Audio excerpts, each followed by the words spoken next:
My stepmom demanded I dump my girlfriend for my disabled stepbrother, pushed fake breakups, public smears, calls to employers, all backfired spectacularly. Dad left her, stepbrother lost funding, we moved away, landed better jobs, finally laughed at all their failed manipulation. Hey Reddit! My stepmom thought it was cool to ask me to dump my girlfriend so my stepbrother could have a chance. I told her no. Next thing I know, there's lies, drama, and even fake emails flying around. Before it got that crazy, here's how it all started. My name's Sam. I'm 24, live in a mid-sized town where everybody knows somebody who fixed somebody else's car at least once. I work at an auto electronics shop off the main road. Alarms, stereos, dash cams, wiring jobs for fleets. Not glamorous, but it pays okay, and I'm decent at it. My toolbox is the bright red kind with drawers labeled in Sharpie because otherwise stuff disappears. My girlfriend Maya's the same age. We met in college doing a group project neither of us cared about. Stayed friends through the years. Then one summer she texted about grabbing pizza, and that was it. We're not the mushy type, just comfortable. We share a little one-bedroom apartment, split groceries, and have a whiteboard calendar with things like oil change and dentist on it. Family-wise, it's me, my dad Robert, my stepmom Hannah, and my stepbrother Eric. Dad runs a plumbing business and still thinks the internet is mostly for cat videos. Hannah's organized like a drill sergeant. Color-coded folders, handwritten to-do lists, the whole thing. Eric's 22, in a wheelchair from birth. Quiet most of the time, but online he's everywhere. Gaming forums, Discord, you name it. He can talk for hours about hardware builds or some anime plot twist I'll never understand. We all got along fine until recently. Anyway, that Monday morning felt normal, until my foreman Dave poked his head around the corner while I was elbow deep in a customer's wiring mess. HR wants you, he said. I wiped my hands, asked if he knew why. Didn't say. Something about a complaint. My stomach did a small drop. Complaint? About what? I'm not late. Don't mouth off. Keep to myself mostly. HR's a tiny office near the break room. Smells like printer toner and those carpet squares that never look clean. The HR rep, Janice, had a folder open but flipped it shut when I walked in. Sam, have a seat, she said, in that voice people use when they expect trouble. I sat. She cleared her throat. We received an anonymous report through the ethics hotline, stating you made a vulnerable family member feel unsafe. There weren't specifics, but the caller said it might spill into the workplace, so we're required to log it and get your side. I blinked. Unsafe? How? What exactly is the claim? That's all the report said, she admitted, looking awkward. Do you want to comment? I kept my voice even. Yes. My comment is, I need this complaint in writing. Exact wording, date, everything. She nodded, maybe relieved I wasn't yelling. I can email you the summary. Please do, I said. Because this doesn't make sense. After leaving, I texted Maya. HR meeting. Some nonsense about a complaint. We'll explain later. Might be late.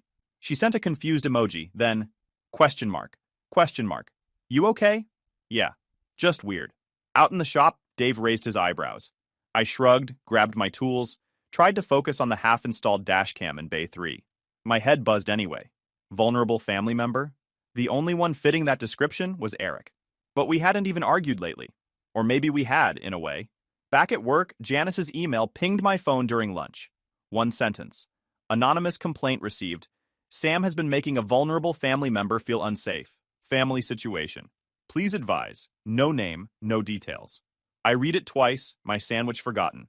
Because this didn't start with HR. It started that night at the dinner table, when Hannah decided my girlfriend wasn't really mine if Eric wanted her more. And apparently someone wasn't done pushing. The next weekend dinner at Dad and Hannah's place felt like any other Sunday at first. Dad had the game on low in the living room.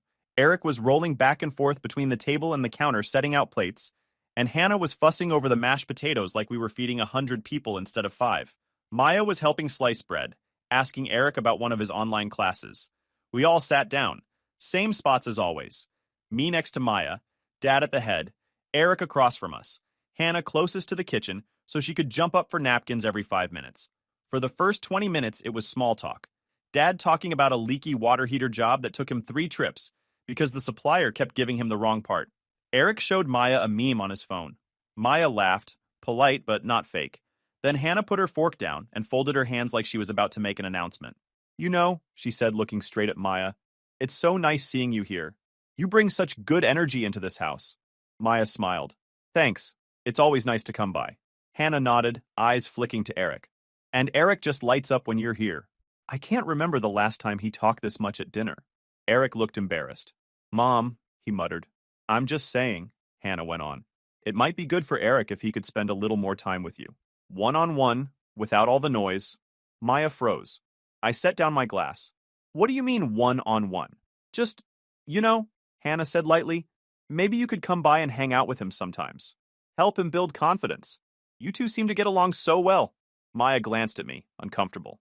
I said, Maya's here because we're together, Hannah. This isn't a dating service. Hannah raised her eyebrows. I didn't say dating, just spending time. Eric doesn't get many chances to connect like this. Eric was staring at his plate, face red. Maya said carefully, I don't mind chatting when we're all here, but I'm not sure what you're asking. I'm asking for some understanding, Hannah said, smiling too much. Eric deserves to be happy. I pushed my chair back a little. And you think the path to his happiness is through my girlfriend? Her smile got tighter. I think you could show a little compassion. That's all. No, I said. That's not happening. The table went quiet except for the clink of Dad's fork. Hannah sighed like I was being dramatic. You don't have to answer right now. Just think about it. Maya shook her head. There's nothing to think about. I'm with Sam. That ended the topic for the moment. Eric excused himself early, saying he had an online match starting. Back home later, Maya showed me her phone. Eric had sent 3 messages since leaving the table. Hey, sorry about dinner, Mom gets carried away sometimes, but maybe we could actually watch a movie sometime. No pressure. Maya looked at me. What do I even say to this? Just be clear, I said. No mixed signals. You're with me, end of story. She nodded, typing back. I think it's better if we keep things the way they are. I'm with Sam. I hope that's clear. Eric replied with just okay. Over the next few days, though, he kept messaging her. Little things. Asking about a show she mentioned, sending a link to some article saying he was bored. Always friendly on the surface, but with this weird undertone, like he was waiting for her to change her mind. Maya showed me everything. I told her to keep the texts so there wouldn't be any he said, she said later. I started a folder on my phone labeled family stuff. Screenshots went in there. Dates, times, everything. I'd also started recording certain conversations at their house. Timestamp auto reads at the start, so nobody could claim they misheard later. A few nights later after dinner, when Dad was in the garage looking for something and Maya was helping with dishes, Hannah cornered me by the back door. Sam, she said in a lower voice, you're being too rigid about this. I crossed my arms. About what? Letting Eric and Maya get to know each other, she said. It's not like you're married. A little break wouldn't kill you. I stared at her. You want me to break up with my girlfriend so Eric can have a turn? Hannah frowned like I was twisting her words. I'm saying maybe you step back and let things happen naturally. If she chooses him, that's her choice. She already chose, I said flatly. She chose me. Hannah's voice sharpened. You're being selfish. Eric has a hard enough life as it is. I pulled out my phone, opened the Notes app, typed a few lines, and read them out loud. Maya and I are together. We're not taking a break. Don't bring this up again. Then I hit print from Dad's computer and handed the page to her. This is my answer, I said. She took it like it was a court summons. You didn't need to make it formal. Yeah, I said. I did. So no one pretends they misheard me later. She folded the paper but didn't say anything else. I could tell by her face this wasn't the end. 2 weeks after that last dinner, Maya and I finally found a rental we could afford. Small 2-bedroom place, nothing fancy, but clean and close to work. The landlord wanted first month, last month, plus a deposit, so we were scrambling with overtime hours and selling some old furniture on Marketplace. We planned to start moving in 3 weeks. We hadn't signed the lease, just put down an application fee to hold it. I mentioned it at dinner once, and Hannah smiled too much but didn't say anything. Eric kept his head down, scrolling on his phone. The first sign of trouble came on a Thursday night. Maya and I had just finished packing books into liquor store boxes. I went outside to grab something from my car. Front driver's side tire was flat. Not just low, flat to the rim. I knelt down with a flashlight. Slashed. Clean cut across the sidewall. Maya came out. What happened? Knife or razor, I said. No way this was an accident. Her face tightened. You think... Not saying anything yet. I went back inside, pulled the SD card from my dash cam. I'd installed it the week before after noticing little things. Footprints by the side gate. Trash can moved out of place. On my laptop, I scrubbed through the night footage. At 2:11 a.m., a shadowy figure moved along the driver's side. Hoodie, backpack, Couldn't see the face. After a minute, they rolled out of frame. I saved the clip. Then I filed a police report online. No names, just facts. Did I think it was Eric? Or someone sent by Hannah? I didn't know, so I didn't say anything. The next day at work, I was halfway through wiring a fleet van when my coworker Jeff leaned against the bay door. "Hey man," he said, smirking. "You and Maya split up?" I looked over. "What? Somebody said she's been hanging with your stepbrother. Thought maybe you were out of the picture." I kept my voice flat. "Nope, we're good." He shrugged like it was none of his business and walked off. That afternoon, I checked Maya's phone. She had 3 new texts from Eric, all one-liners. "You okay? Can we talk?" "Mom said you might be upset." Maya hadn't answered any of them. The bigger hit came that evening. Maya got an email supposedly from me. Subject line, "We need to talk." Body, "I'm done. This isn't working. Maybe you should see if Eric wants to hang out instead. He likes you. Don't make this hard. No punctuation except periods. Spacing weird." Maya stared at me, holding up her phone. "Sam, what is this?" "Not me," I said immediately. "Came from your address." I pulled out my own phone, opened my Gmail. Nothing in sent, nothing in trash. 2-factor logins showed no new devices. Last login was me, from home. "Somebody spoofed it," I said. She frowned. "Why would anyone—" "To split us up," I said. I forwarded the email to a buddy from college who works in IT. Told him to check the headers, see where it really came from. He texted back an hour later. "IP doesn't match Gmail. Looks like it came from some free mail relay service. Definitely fake." 2 days later, another thing popped up. Maya's coworker messaged her. "Hey, random question. Everything okay with Sam? Saw a post on Neighborhood Connect app about some guy harassing his disabled relative. No name but kinda sounded like your family?" Maya showed me. I pulled up the app. Sure enough, there it was. Sad when certain young men bully people in wheelchairs. Some folks have no empathy for family. Disgusting. No name, no photo, but we all knew who it pointed to. I screenshotted it. Timestamp visible. That night, Maya and I sat on the couch surrounded by half-packed boxes. "First the texts, now fake emails, now random posts online," she said. "Where does this end?" "We keep collecting everything," I said. "No fighting, no yelling. Just facts." She nodded, but looked exhausted. The next morning, Eric messaged me directly for the first time in months. "Hey man, sorry if things got weird. I think Mom just wants everyone to be happy." I didn't answer. 10 minutes later, another one came. Maybe Maya and I could talk things out, just to clear the air. I showed Maya. She shook her head. "He doesn't get it. At all. Or he does," I said. "And he's hoping if he keeps pushing, somebody gives in." That weekend, I met my IT buddy for coffee. He handed me a thumb drive. "I pulled the message headers apart," he said. "It went through a relay, but one request hit without the VPN. An ASN lookup points to a local ISP. Local?" I asked. He nodded. "Same town, at least." I thanked him, paid for his coffee, and added the logs to my folder. 2 Mondays later, I printed the whole folder. Dashcam still, fake email headers, screenshots of texts, the police report number, even the neighborhood post. I slid everything into a cheap binder from the dollar store. At the shop, I asked Janice in HR for a follow-up. "Got some things you should see," I said. She waved me into her office. I handed over the binder. This is every incident since the complaint. Dates, times, sources. We're talking fake emails, vandalism, online rumors. Nothing from me except this folder. She flipped through the first few pages, eyebrows going up. "You filed a police report?" "Yep." "For the tire slashing?" She looked at the dash cam still of the hooded figure. "This is a lot. I want my side documented," I said. "If anyone else calls saying I'm harassing somebody, this is what's actually been happening." Janice nodded slowly. "I'll attach this to your file. And I'll note that you requested it." "Appreciate it," I said. Before I left, my foreman Dave stopped me by the tool cages. "Everything good?" he asked. "Getting there," I said. He clapped me on the shoulder. "For what it's worth, you've been solid here. Never heard a bad word about you." "Thanks," I said. "Means a lot right now." That afternoon, I called Dad. "Need to talk," I said. "Just you and me." He suggested the diner near his office. When I got there, he was already in a booth with his work polo on, coffee steaming in front of him. I slid in across from him and set the binder on the table.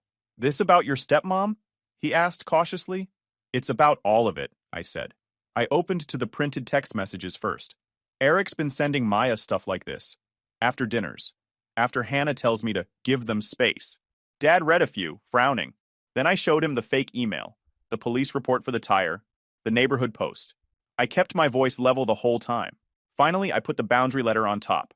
This was my answer weeks ago. Hannah didn't stop. Dad sighed, rubbing his forehead. Rubbing.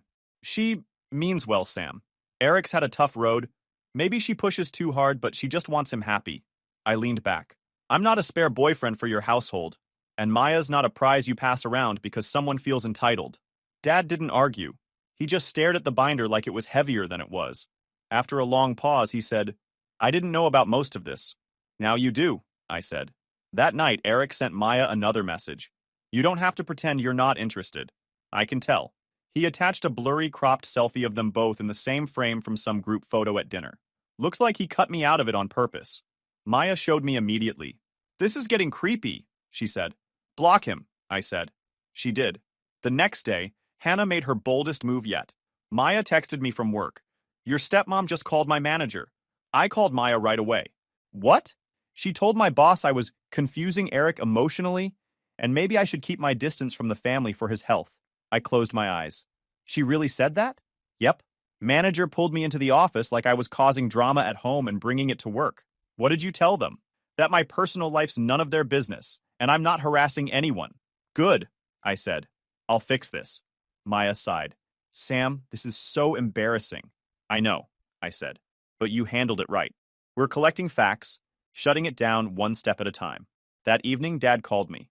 Your stepmom says Maya blocked Eric, he said carefully. Yep, I said, after he sent her more messages. I showed you the binder, Dad. This isn't one-sided. He was quiet for a moment. She also told me Maya's upsetting Eric by ignoring him. I almost laughed. Ignoring him after he keeps crossing lines? That's called boundaries. Dad didn't respond right away. Then he said, I get that you're angry, but this family's been through a lot.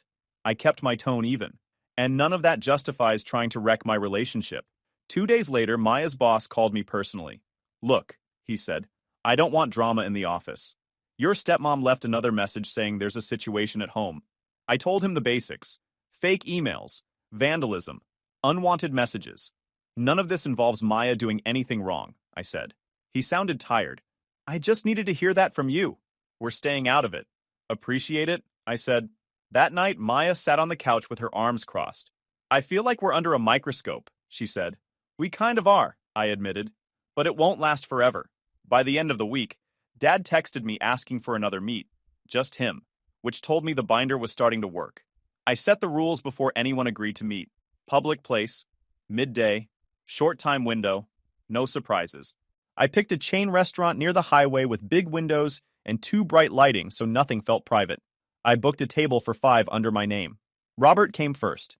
He looked tired, carrying his work tablet under one arm. Hannah came in a few minutes later with Eric trailing behind in his wheelchair. She was wearing her let's be reasonable smile, the one I'd seen 100 times. Maya arrived last. I'd asked her twice if she was sure about coming. I'm done being polite about this, she said. I wanted on record what actually happened. So she came. I had the binder and a printed timeline in my backpack. Dates, times, receipts, no speeches, no accusations without proof. We ordered waters. Nobody touched the menus. I started talking before anyone could wander off into small talk. I asked you here, I said, looking at everyone. So there's no more he said, she said. Just facts. I'm going to show you what's been happening. After that, we're done talking about it. Hannah opened her mouth, but I held up a hand. I'll be quick. Let me finish before anyone comments. She shut it again. I pulled out the printed timeline and slid copies across the table. Each page had dates in the left column, events in the right. Dinner conversations, text messages, the tire slashing, the fake email, calls to workplaces. Everything in order. First thing, I said evenly.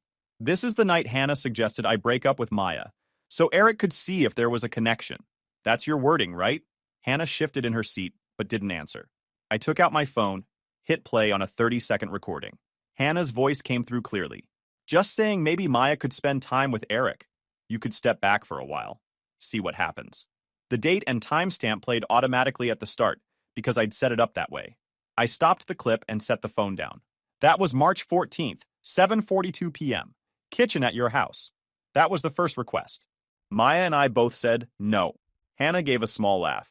It was a suggestion, Sam. You're making it sound I cut her off by sliding the next page forward. This is the email Maya got 2 weeks later. Supposedly from me, saying I was done with her, and she should talk to Eric instead. We had it traced by someone who knows what they're doing. It didn't come from my account. I passed the header analysis sheet across the table. Robert read it slowly. Eric didn't touch it. Then, I continued, the night my tire was slashed, I put down the dash cam still of the hooded figure next to the police case number. Didn't accuse anyone, just filed the report. But it happened right after we announced we were moving. Hannah crossed her arms. You're stringing things together like some detective show. Maybe it was random. Maybe, I said. But here's the order. Breakup request. Fake email. Vandalism. Rumors online. Calls to Maya's job claiming she was upsetting Eric. All within 6 weeks. I let that sit for a moment. Eric finally spoke. Maya kept talking to me, laughing at my jokes, asking about my games. What was I supposed to think? Maya looked straight at him. I was polite because we were at the same table. That wasn't an invitation. He flushed. Felt like one. It wasn't, she said plainly. Robert looked between them, then at Hannah. Did you call Maya's workplace? I was concerned about Eric's mental health, Hannah said carefully. That's not what I asked, he said. She folded her hands. I might have called, just to explain the situation. By situation, you mean a breakup that never happened, I said. Hannah gave me a sharp look. You're twisting everything. This is about Eric's feelings. I tapped the timeline. No, this is about facts. He sent messages. You asked me to step aside. Someone vandalized my car. Someone spread rumors online. Someone spoofed my email. And every time it points back here. Eric's voice rose suddenly. You always get everything, Sam. The job, the apartment, now Maya. Nobody cares what I want. This isn't about you not getting what you want, I said evenly.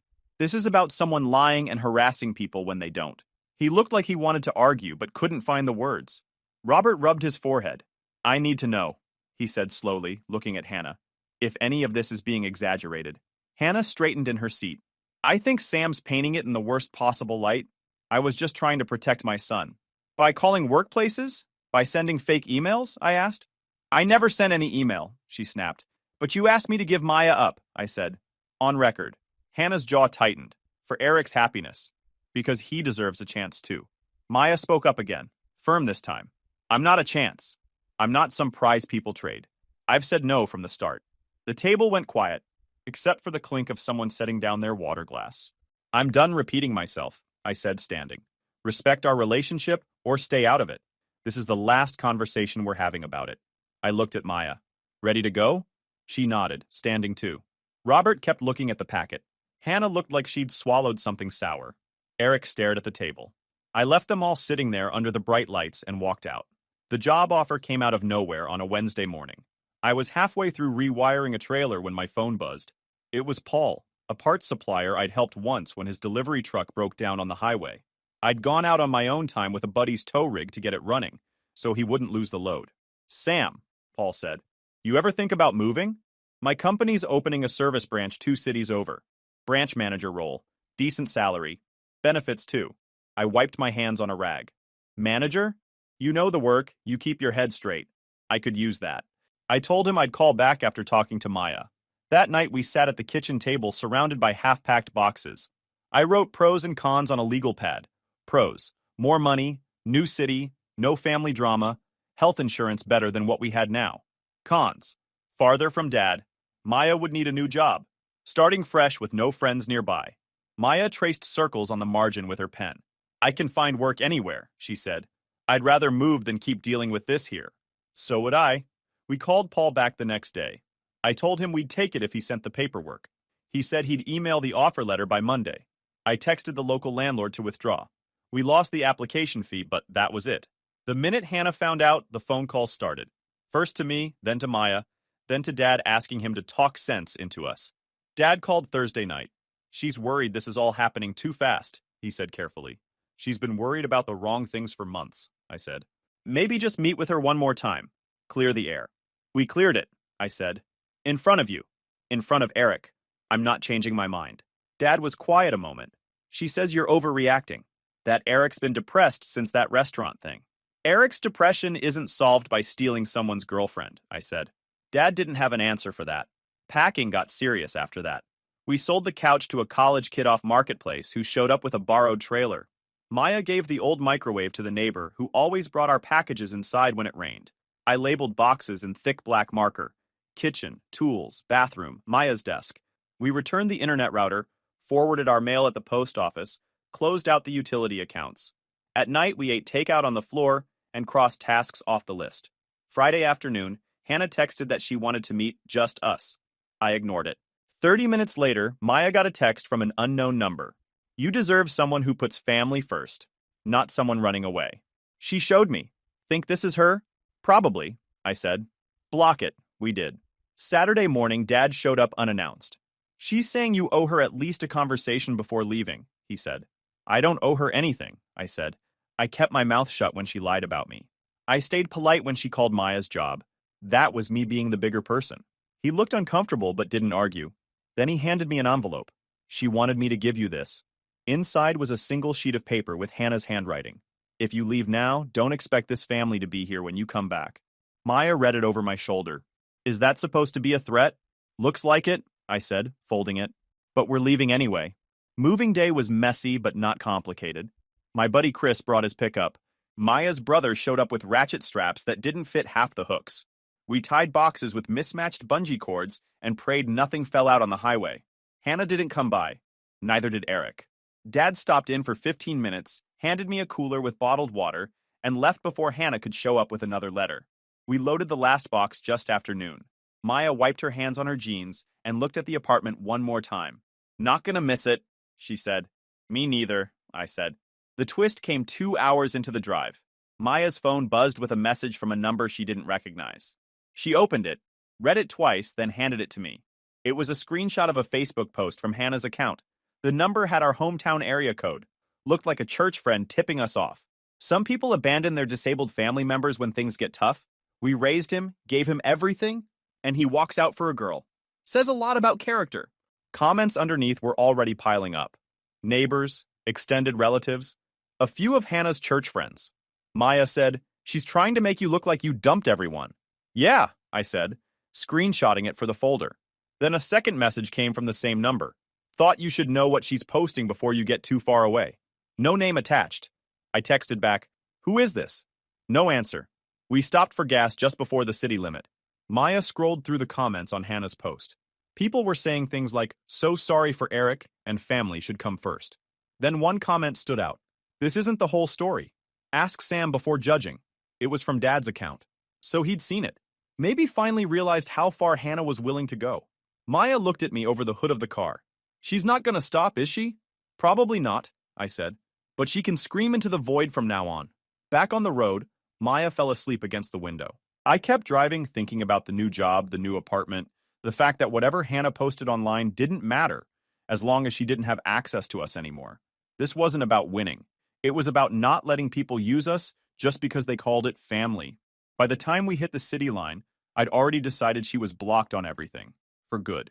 The new apartment wasn't perfect, but it was ours.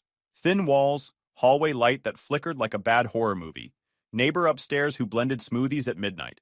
Still, it felt peaceful after everything. The first week at my new job was busy. Different system, bigger shop, more staff. My regional director, Luis, actually explained things instead of throwing me in blind. By Friday, I'd fixed a wiring issue on a delivery fleet van that 2 guys before me couldn't figure out. Word got around fast. Luis clapped me on the back. Good work, man! Knew you'd fit in. Maya landed a job at a dental office 3 blocks from the apartment. She came home the first day holding leftover cupcakes from a coworker's birthday. Everyone there is so normal, she said, like it was a miracle. We celebrated with takeout dumplings, sitting on the floor between boxes because we hadn't bought a table yet. 3 weeks passed before Dad visited. He texted first, just me, no one else. We met at a park near our place. He looked older than I remembered, like the last month had piled on years. We sat on a bench watching a couple kids kick a soccer ball. Hannah went too far, he said finally. I nodded. She posted lies about us online, called workplaces, pushed Maya like she was some option on a shelf. Yeah, she went too far. He rubbed his jaw. I didn't see it at first. Thought she was just protecting Eric. But that post, and what she told people, neighbors started asking me if you really abandoned the family. Like I raised someone heartless. You gonna tell them the truth? I asked. I already did, he said. I told them Hannah lied. and I told her we're done. That made me turn. Done how? I'm filing, he said simply. Divorce papers next week. He kept staring at the soccer ball rolling across the grass. She tried to message Paul's company, he said finally. The one that hired you. Told them you had anger issues and might be trouble. That was it for me. My hands clenched. She what? They forwarded me the email, he said. Paul told her to never contact them again. Said you were professional from day one. I realized if she could lie about you to strangers, she'd lie about anyone. Karma didn't stop there. Turns out Eric had been using some disability scholarship money for gaming gear instead of classes. School found out when Hannah kept calling faculty, complaining about stress accommodations while he wasn't even submitting assignments. He lost the scholarship mid-semester. Maya heard it first from a mutual friend. Eric's taking a leave. Something about funding problems. I didn't celebrate out loud, but yeah, actions, consequences. A week after Dad's visit, Hannah sent me a long message through email. I only wanted the best for Eric.